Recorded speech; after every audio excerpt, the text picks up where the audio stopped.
Is white privilege still relevant in 2026? In 2026, some people say white privilege is outdated. Others say it's more relevant than ever. Has the world changed, or just the language around power? Is it still reality, or now just rhetoric? Let's talk about it. The phrase white privilege exploded into mainstream conversation over the last decade. It moved from college classrooms into corporate boardrooms and social media feeds. For some, it became a necessary lens to understand inequality. For others, it felt like an unfair label placed on individuals.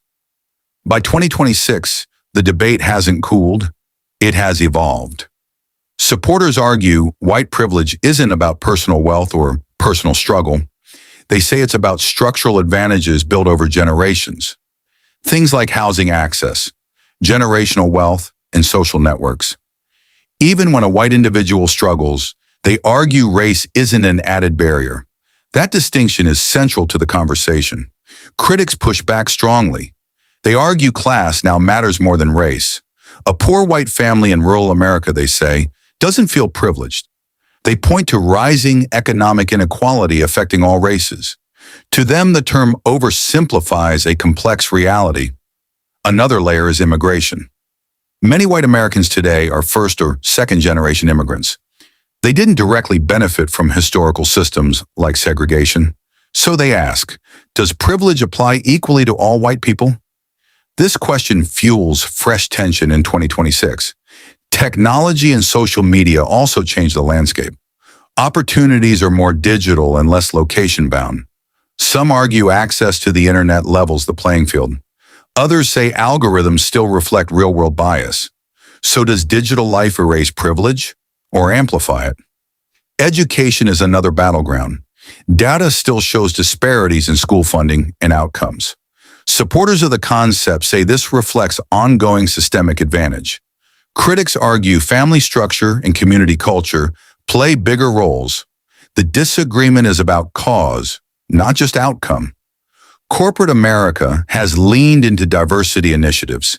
DEI programs became widespread in the early 2000s.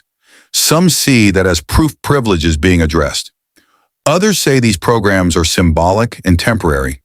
So is the system shifting or just rebranding? Politically, the term has become highly polarized. For progressives, it remains a key framework. For conservatives, it often represents blame politics.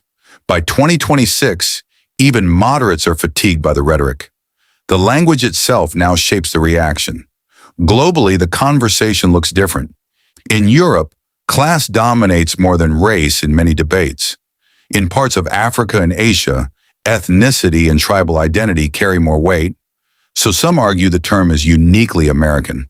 That raises the question, is privilege context-specific? Generational shifts complicate things further.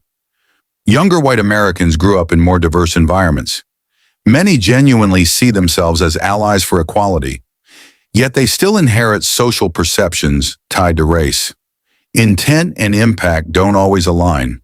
Economic trends in 2026 add another twist. Inflation, job automation, and housing crises affect millions. Some argue economic instability is the new great equalizer.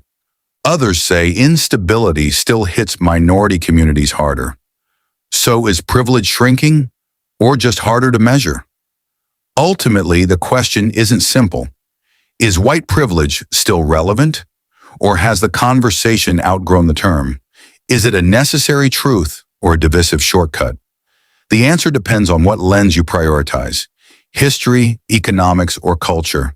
And that's why the debate isn't ending anytime soon.